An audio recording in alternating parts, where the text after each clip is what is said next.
Okay. Well, now the Mets has officially, well, yes, as of yesterday, officially choked and missed the playoffs. Okay, even with the major leagues expanding the playoff team to wild card teams, the Mets have choked once again. Okay, I don't know, it's some kind of record of them not consistently making the playoffs, and I'm too tired to even look it up. But again, this does remind me of 2007 and 2008, but this is worse, I think, because they actually put more slots for people so more teams can actually make the playoffs, to make it more of a race. And the Mets absolutely choked from around June, middle of June, to the end of the season. I think they were like the fifth worst team in the major leagues. Uh, just absolutely horrible. Okay, and I blame three culprits. The players, of course, obviously, because they're on the field. They're the ones making the errors. There's the pitchers. They can't pitch into the sixth inning. Okay, the relievers that are overworked and give up runs left and right, and just again just and not hitting with runners in scoring position. And I swear to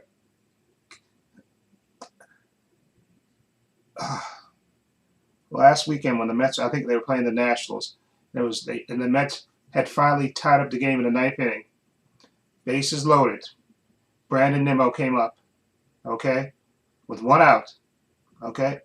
All he had to do was get the ball in the air, make contact, hit the ball in the air, okay. But what does he do? What you can't do? He strikes out, okay. I know he hit that 3-1 home run later when they went to Chicago, but that game right there, that game that they should have won, okay. But Brandon Nimmo did the thing that you can't do: strike out with bases loaded and one out at home. Okay, after the Mets tied the game up to make it 3-3, and he strikes out. I was beyond.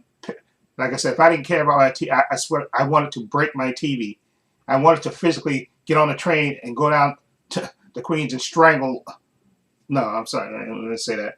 But that was the that was optimum of the Mets season, of them not. And I think they had I think it was 0-64 or might be 0-70. I think 0-64. I think it was something like that, maybe more. But the Mets being down in the eighth inning and not making any comebacks. Okay, this team was allergic to comebacks. Okay, they either won a close game or they either blew a teams out. There was no dramatic comebacks for this team. Okay, and if they only won like a quarter of those games that they were 0-64, and they would have definitely been in the playoffs. But the Mets absolutely choked. Okay, and like I said, I blame the players because they, like I said, they're on the field and stuff, and they're the ones fielding, making errors and not pitching and all that stuff, and not hitting runners in scoring position. And if I hear that stat one more time, I'm gonna just scream. Okay, well, yeah, we just again absolutely horrible situational hitting.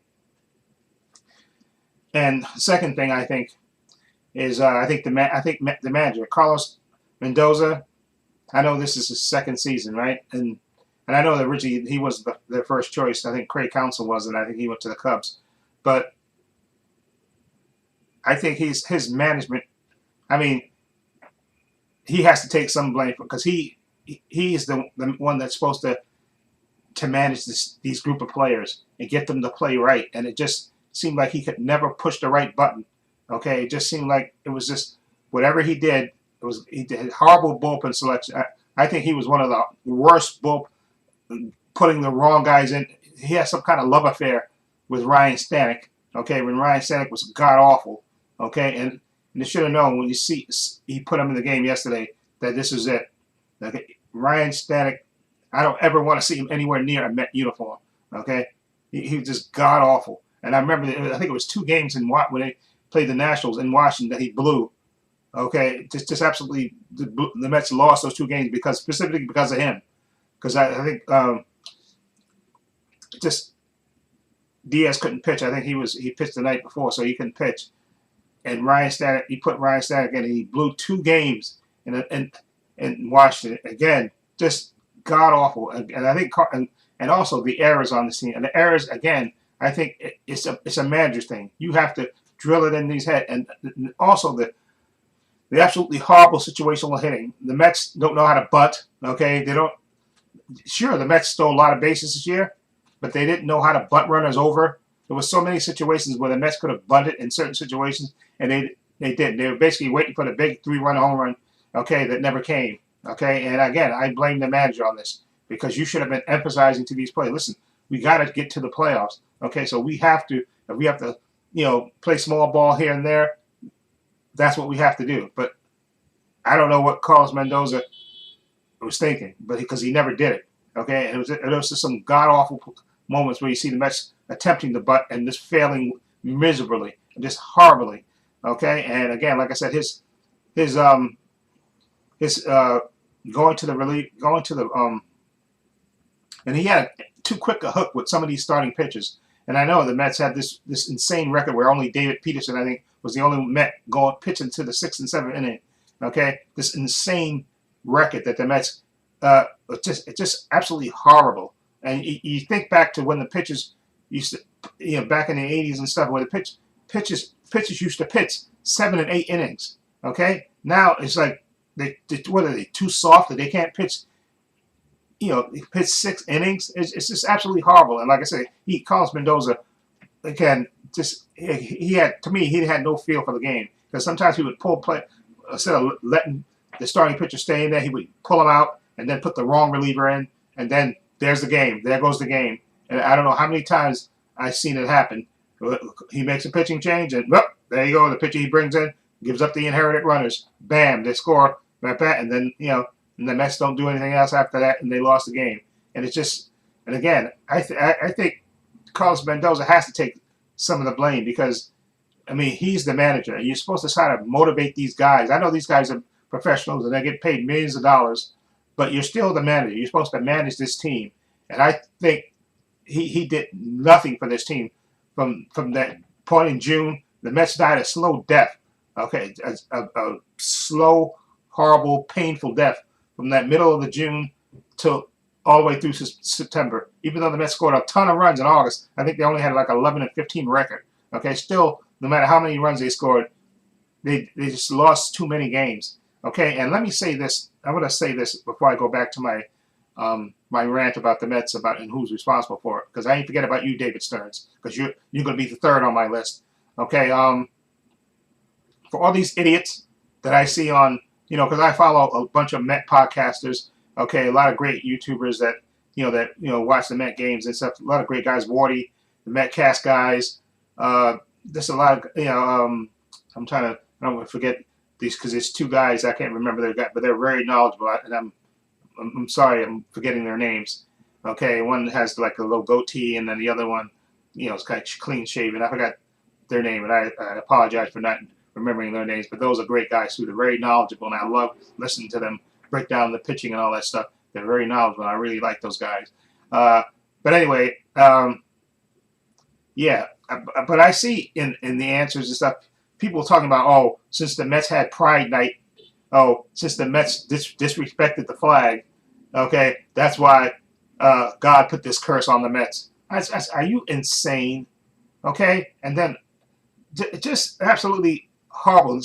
No, the Mets didn't win because they're horrible pitching, horrible not hitting runners in scoring position, not having the ability to come back after in the 8th inning. Okay, that's why the Mets lost. It wasn't because of a Pride Night flag. Okay, so all you idiots and all you morons that keep bringing that up, it just blows my mind, this level of stupidity that some fans have. Okay, it has nothing to do with Pride Night. Okay, the Mets pitching, not hitting with runners in scoring position. Okay, horrible situational hitting, and not having the ability to come back when you're down. I think from the 8th inning on, I think they were like 0-64, something ridiculous, absolutely ridiculous record. Okay, that they had. Those were the reasons why the Mets lost. It wasn't because of a Pride Night flag. Okay, so all you bigots and all you idiots, okay, stop saying that, because to me it's absolutely ridiculous. And another thing, okay, I think I didn't even hear what Gary Cohen said it, but apparently he mentioned, I think one of the guys for the Cubs, I think he missed a game because he went to Charlie Kirk's funeral because him and Charlie Kirk were friends. Okay, and I think, I don't know I don't think Gary even said anything derogatory or anything, but yet these idiots are saying, because he said that about Charlie Kirk. Okay, that's why, another reason why the Mets, they're not making a plus. Shut up, okay? Enough of these. I can't stand idiots, okay? Okay, these idiots trying to come up with stupid reasons. Charlie Kirk this or pride flag this. These are the reasons why the Mets uh, didn't make the playoffs. No, those are not the reasons. I know you idiots try to make that the reason, but that's not the reason. Okay, the reason, the pitching, the lousy pitching, relievers and starters. Okay, the horrible situational hitting.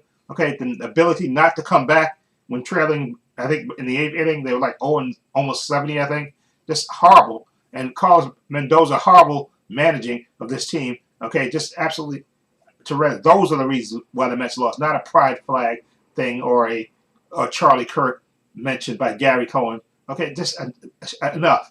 Now back to the third reason. David Stearns, you boy genius. Okay, the president of the Mets. Okay, you were the reason. You put together this absolutely horrendous starting rotation. Griffin Canning, who was a bum last year with the Angels. I think he got cut from the Angels too. But he had a good start of the season. Okay, he was good for the first, and then I think towards the end, before he got hurt, I think he tore his Achilles trying to fill the ball. His ERA is going up anyway. But again, this bargain basement hunting by David Stearns. You're in a big market, David Stearns. You're not in Milwaukee anymore. You're in New York, the big city. Okay, so you're dumpster diving for starters. It's absolutely ridiculous when you have stars like Soto, Lindor, Alonso. You're not supposed to be bargain hunting for starters, okay? You're trying to win a world championship. You went to the NLCS last year, okay? So you're trying to go that next level, okay? And you don't go to that next level by regressing with players in the starting rotation. You gave Frankie Montas a contract. Oh, my God. You gave Frankie Montas a contract, okay? An absolutely ridiculous contract. That was absolutely horrendous. One of the worst signings ever, period. And the only good thing is that, unfortunately, he needs Tommy John surgery, so he'll be gone for the next season, and the Mets will get the money back, I think, via insurance. So, but that was a horrendous signing, okay? You're trying to win a championship, David Stearns. You're in the big city. You're supposed to sign an ace. I know he has this supposedly a thing about giving pitchers long-term contracts, but if you want to win a championship, you need an ace on your staff, okay? Now, I know they gave Manaea that 3-year contract, and look what happened with him. He didn't get started till, I think, just before the All-Star game, out with an injury. And right now, and then when he came back, he was still not good. Again, Manaea, and we're stuck with him for another 2 years, okay? And we don't know. Maybe that changing his arm angle caused the injury, but we won't know until next year because he's supposed to have the surgery. Hopefully, he's having the surgery either today or sometime this week, okay? And we can hope he can come back in time for spring training, okay? But David Stearns, and then let's look at this. Besides, the horrible rotation that you put together, okay? And Frankie Montas was out too, okay? So 2 of your starters that you signed were out for the first part of the season, okay? Absolutely horrendous. And when they came back, even Frankie Montas was horrible in AAA.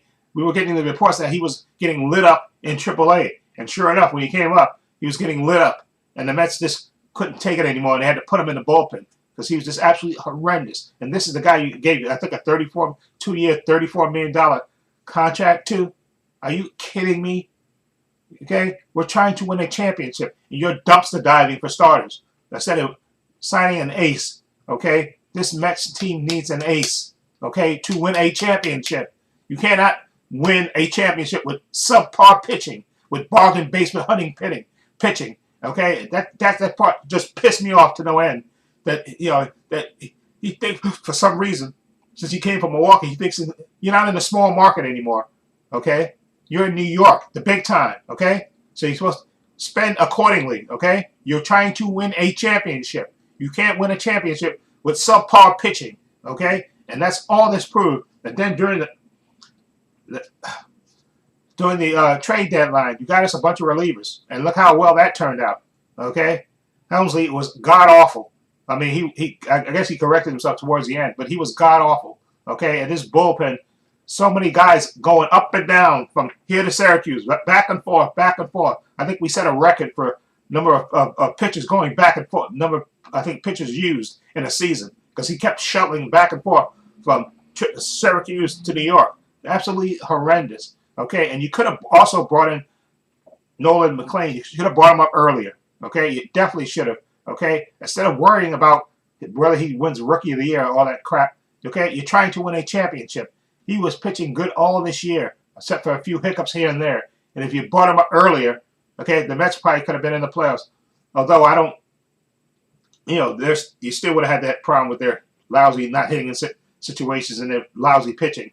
But Nolan McLean proved during this playoff push, okay, that he's a really good starter, okay, and he should definitely be. He's going to be in his rotation going forward, okay, a really class pitcher, okay, and you still screwed up because you left Sproat. You didn't bring Sproat up when you should have. You left him down there, okay, too long. Then once you promoted Joe Natong, who was good in Double A, and then he had 2 starts at Triple A. And then in desperation, you brought him up to the major leagues. And obviously, Joe Natong has tremendous talent, but he's just not ready. He should have stayed in Triple A the rest of this year, and he needs to begin next year, hopefully in Triple A, so he can work on his pitches and stuff. Because you can see the talent he has with him.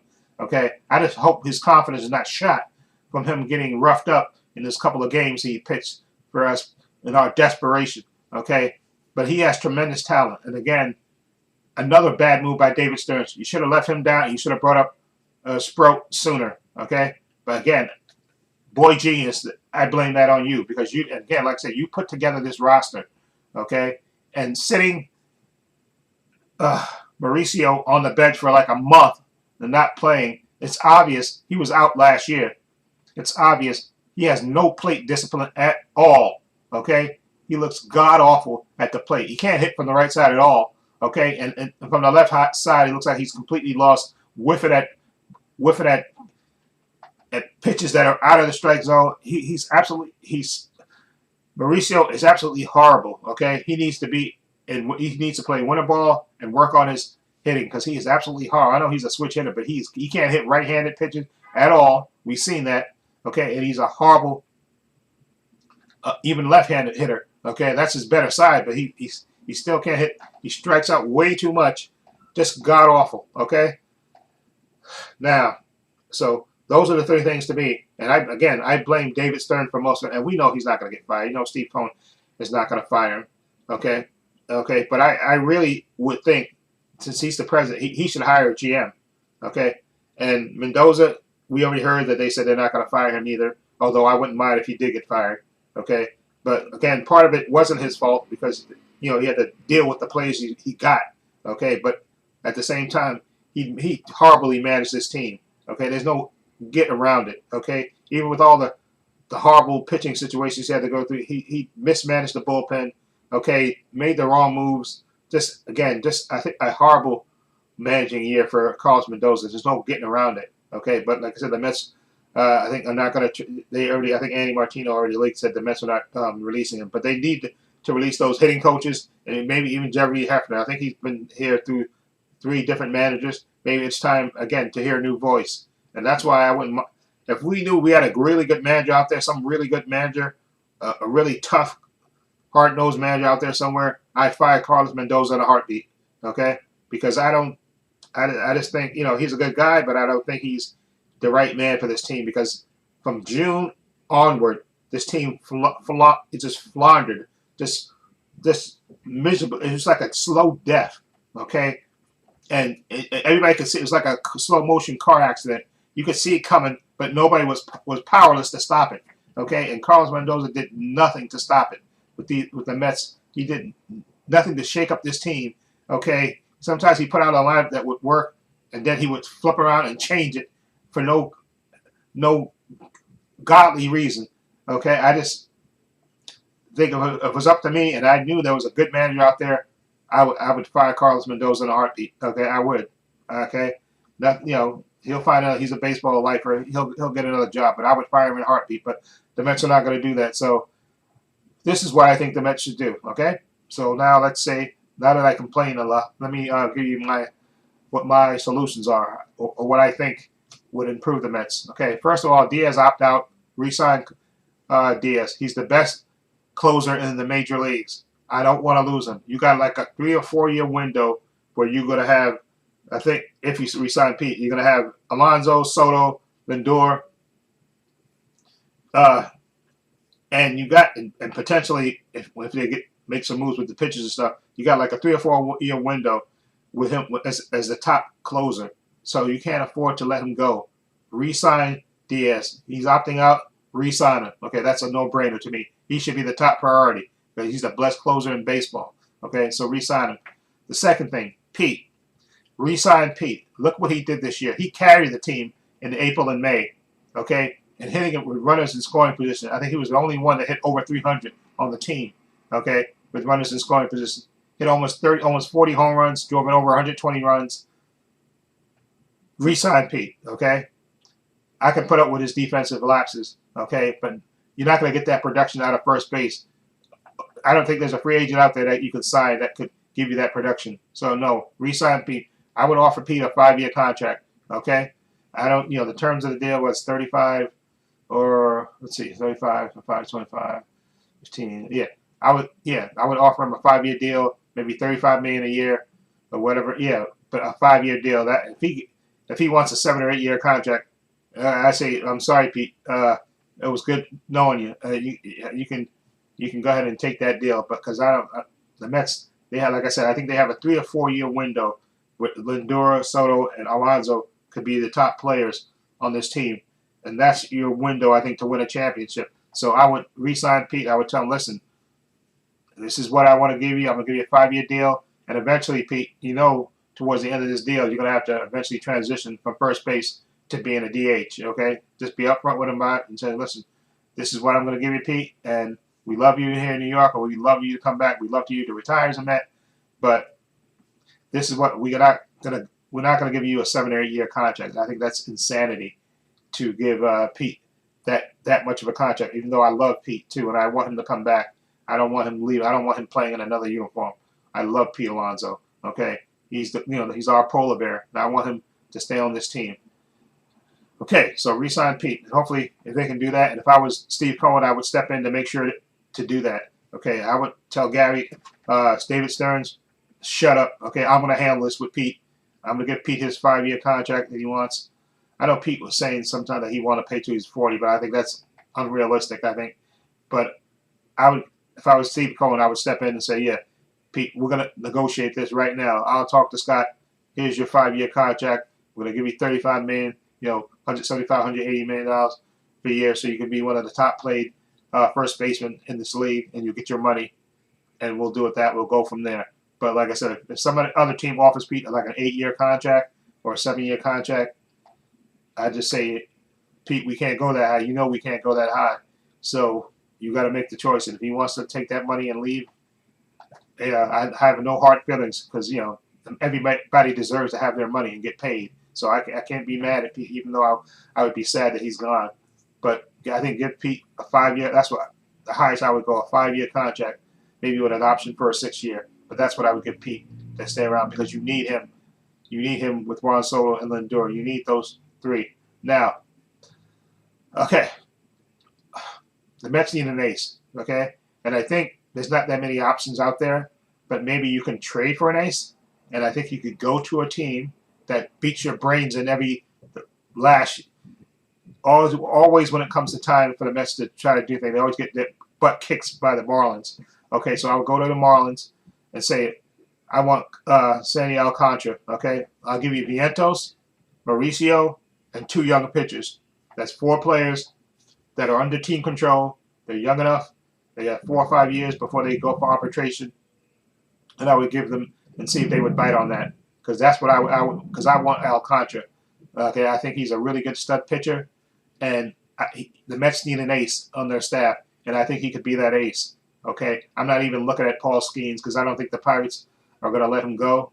Although I think he's going to leave eventually when it's time for him to hit free agency because he's going to make a ton of money. So I'm not even going to think about Paul Skeens. But no, I would give them Vientos because Vientos can't play third base. Okay, I'm sorry, he's a horrible fielder. He's slow. Okay, he's too streaky. Okay,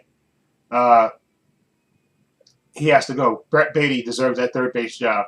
Okay, to me, he deserves the job. He's a lefty He's a power hitter, and he can play great defense. So Brett Brady deserved that third base job, and he also could play second base in a pinch. So that's what I would do. I would trade. So Vientos is gone. Mauricio, eventually, in the beginning of the season, I didn't want him to be traded.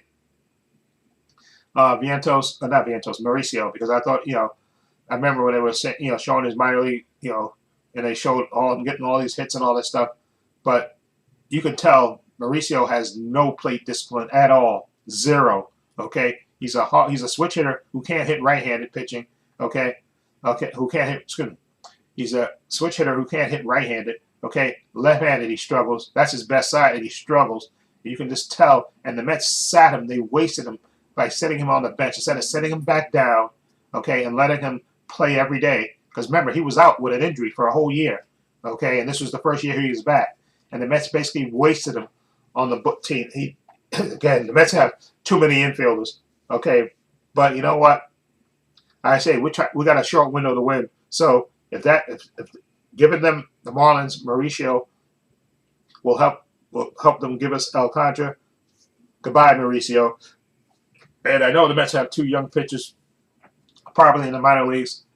Not Jonathan, because I ain't training Jonathan for nobody. Okay, but if there's two young pitchers that the Marlins like in our minor league system, I give them those two. I say, here's those two, and there's two position players, and hopefully maybe they'll take, maybe they bite, maybe they won't. But I think that's a good deal. That way you get rid of Vientos, so you don't have to worry. Brett Beatty has a job. You get rid of Mauricio, you don't have to worry about him playing third or second. He's gone, and you give them two young pitchers that and they have four players under team control for years. So I think the Marlins may bite on that because you're getting four players for one. Okay, and then you have and then you know what else I would do? I would put Peterson and Holmes back in the bullpen. Now I don't know if they guaranteed Clay Holmes that he would be a starter. I don't know if it's written in his contract somewhere, but I would go to him and Peterson, send them both back down, and say, listen, okay, we got a short window to win. Okay, these two.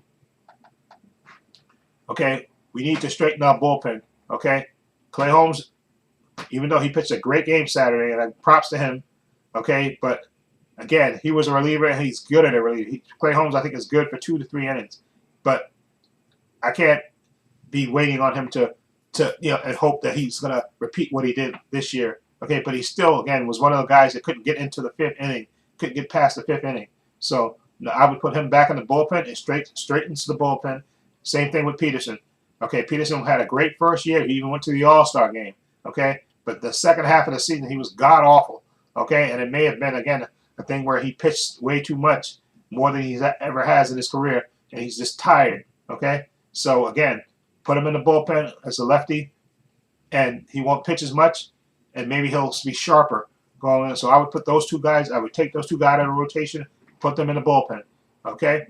Sanger, I would trade him if it was possible. If anybody would want him, if I could trade him to a team, I would say trade him to the Dodgers, but I don't even think the Dodgers would want him. But if I could trade Sanger, I would trade him. It's just he's too fragile.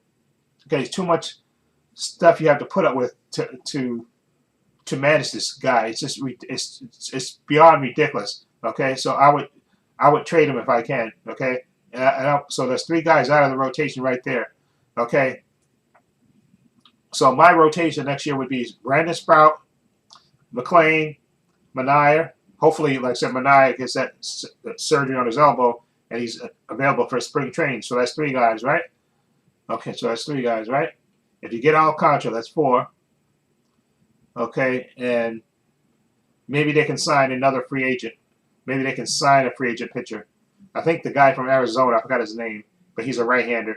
Okay, who's I think really good. I think so. If you get those 5 guys, I think that's a solid rotation of veterans. Okay, that and young people. Okay, and again, Jonathan for me would stay in the minor leagues. Okay, at least through the All-Star break. We'll see how he pitches, how he develops into his second, pitching, developing 2 more pitches, and then maybe bring him up after the All-Star game or maybe in September.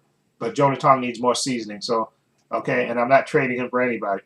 Okay, so I think. I forgot the right-handed guy pitcher for. Hold on, I'm gonna see if I can. The right-handed pitcher for. Okay, hold on. Right hand pitcher for Diamondbacks. Diamondbacks. I think Zach Gallen. That is a free agent. Huh. Yeah, Zach Gallen. That's his name. Yeah, Zach Gallen. Well, I think he's on a contract with the team, right? Uh, yeah, I think he's under free. So maybe you could trade for him. He's a. I think they say he's under contract with the Diamondbacks. He's a does that, but he remains under contract with the Diamondbacks. So maybe you can trade for Zach Gallen, but that's who I would want to get. Zach Gallen. He's a good veteran right-handed pitcher who pitches, gives you length, okay, and pitches and doesn't get hurt that much and pitches long innings. So if you get suppose you have this team: Zach Gallen, uh, Sprout, McLean, Mania, and let's say Alcantara. Okay, 5. And then maybe Kristen Scott may because he's coming back from injury. Maybe he'll make the team in spring training. That's 6 guys right there. Okay, and like I said, you put Holmes and Peterson in the bullpen. Okay, that's what I would do. Okay, and that way you got a nice 6-man right there. If Kristen Scott makes it, okay, and I think Jonah Tom could come up in September. Okay, and you got to redo the bullpen because a lot of those guys are not coming back. Thank God some of them are not coming back. Okay, but you re-sign Diaz, and then you go from there and just start rebuilding the bullpen because you're going to have to do that too. Okay, and remember, I would trade Jeff McNeil if I could. Okay, I think he has 1 year left on his deal. If I could trade him, I would. I would trade Brandon Nimmo, really, to be honest. But he got 5 years on his contract, and I don't think any other team wants a slow-footed outfielder that really can't play a great defensive outfield. Okay, he has, Jeff. Brandon Nimmo still has a little pop in his bat, so you may be able to trade him to a team maybe in the American League or somewhere. But if I could trade Nimmo, I would trade him too because he has that contract they gave him was absolutely horrendous. To give him that, I think it was an 8-year contract. That was absolutely horrendous because now he's stuck with it, and Brandon Nimmo is breaking down. You can just tell he's breaking down. Okay, so I would trade McNeil. Like I said, you can give give Brett Beatty the third base job. What else? Bring up Jet Williams. Maybe he can play center field. I think he's played outfield too, but I don't know if I'm sure about that. Because you could also put him. I think Jet Williams played in the infield too, so you maybe put Jet Williams at second, put Beatty at third. Okay, but the Mets have options. Okay, but you definitely got to. That's why I think you have to fundamentally change this core. That's why I say you get rid of Marte's going to be gone. Jesse Wanker's going to be gone. He was hurt all year. Siri, I think, got cut, right? So he's going to be gone. That money that you're going to, I think, right there for those 3 players, I think that's like $45 million, almost $50 million for those 3 players that's going to be off your payroll. Okay, that's why I say you trade for Alcantara, and maybe you can work out a trade for Zach Gallen. I think that would be the thing to do. You got a veteran guy and a still young stud right there. If you can get those 2 players and put them alongside Noah McLean, Sprout, and Mania, I think the Mets would have a nice 6-man. And then if Kristen Scott comes back this year, that's a nice 6-man, and then you got to rebuild the bullpen. You're going to have to do that as well. And I know some people were talking also about selling Alex Bregman, although I don't think I don't know if he signed a 1-year contract with the. Remember, he was with the Red Sox, right? I don't know if his contract. Let me see the length of his contract. Alex Bregman. Hold on. Alex Bregman.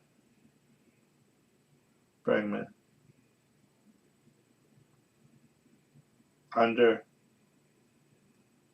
contract.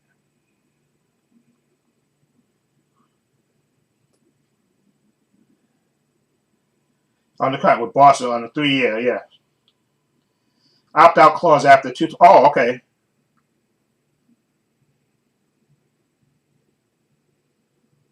Yeah, okay. So he is okay. He has an opt-out clause, so he can opt out. So I heard the guy on the Metcast was talking about getting Alex Bregman, putting him on third, then you can put Beatty on second, okay, which I can rock with that. And that way you bring Alex Bregman, who's can hit, he can play great defense, which should shore up your defense, and he can hit 25 to 28 home runs. And I think he's a professional hitter too. I would love to stick him in the middle, re-sign Pete and stick him in the middle of that lineup with Soto and Lindor, Alex Bregman. I would go for that if I could do that, but you don't know how the Mets are going to do again. And I think again a large part of this is David Stearns being a cheap GM, team president. Okay, bargain basement hunting for starting pitching, which you can't do if you want to win a championship. Okay, but those are a few things that I think the Mets should do. And I think I think you fundamentally have to change the core of this team, and that's why I say you have to get rid of Vientos. Marte is going to be gone. Winker's going to be gone. Hopefully Pete stays. Mauricio could be gone too. Okay, I just think you have to make fundamentally changes on this team because, like I said, I think you have a 3-4 year window where Lindor, Alonso, and Soto, and if you sign Alex Bregman, that would be great. And you get Alcantara and maybe Zach Gillen. You got to improve the bullpen. Re-sign Diaz and bring Pete back. Okay, and we'll go from there. Okay, that's my feelings on it. Again, and as far as I'm concerned, baseball died when the Mets lost yesterday. I will not be watching an inning of the World Series at all. Okay, I will not. Okay, I will not. It's going to be strictly football for me. Okay, until basketball starts, I guess. Okay, the Mets, they choked and did a choke. Okay, they did one of the worst chokes in history of team sports. Okay, and as a Met fan, I have to eat it. Okay, I can't even be mad at Yankee fans for ragging on us because we choked. Okay, when we had the chance to make the plus, and we absolutely choked. We crapped the bed. Okay, there's no getting around it. Okay, so that's it. Anyway, let me know what you think of this 2025 season for the Mets, which was horrendous. And what do you think of my improvements? And I pray that Steve Cohen talks to David Stern, gives him a good talking to, and says, stop being cheap. This is my money, okay? Stop bargain basement hunting for starters, okay? We need an ace on this team. Okay, we want to win a championship. Okay, so you do what you got to do. You got a lot of money coming off the books. I think at least over $50 million coming off the books this year with the players that are leaving. Okay, and if you can get rid of McNeil, if I can get rid of Nimmo, I would. But I don't think nobody's going to want a 5-year contract of a guy that's got a bum leg and can barely play outfield defense. Okay, he's still got a little pop in him, but if I can get rid of Nimmo, I would get rid of Nimmo too. Okay, and get a true center fielder. Okay, you can let Tyrone Taylor be the backup, but you need a true center fielder. Okay, I don't know, maybe there's someone out there that you can sign as a free agent, but you need a true center fielder that can actually hit and play good defense. Okay, I'm tired of having these just defensive center fielders. That's good and everything, but I want somebody that can play a decent center fielder. I know there's got to be somebody out there and can actually hit. Okay, that's what I want in a center fielder. It's been so long since the Mets have had a decent center fielder. It's absolutely just ridiculous. But those are my thoughts. Let me know what you think. Feel free to leave comments down below. In the description box, I have links to my Facebook, my Twitter, my Instagram. Also a link to my other channel, Paul Views and Opinions. Excuse me. I have a link down to my main channel, Trepacer, in the description box as well. Also have a link down below to my Patreon. My Patreon is only $5 a month, over 200 videos on there, 5 different categories. You got 5-minute preview clips of all the content that's on there. Follow the link, it'll take you there. Also have a link down below to my merchandise store. As you can see, I'm wearing my Trepacer logo shirt, and I also have the Spherical Circles logo. I have it on t-shirts, hats, sweatshirts, hoodies, water bottles, teddy bears for men, women, unisex. Follow the link, it'll take you to the merchandise store. Also, please give this video a thumbs up. It helps the channel, and I truly appreciate it. Also, hit the subscribe button, hit the notification bell, so you know when I upload new content to this channel. And this is Paul saying so long, and take care.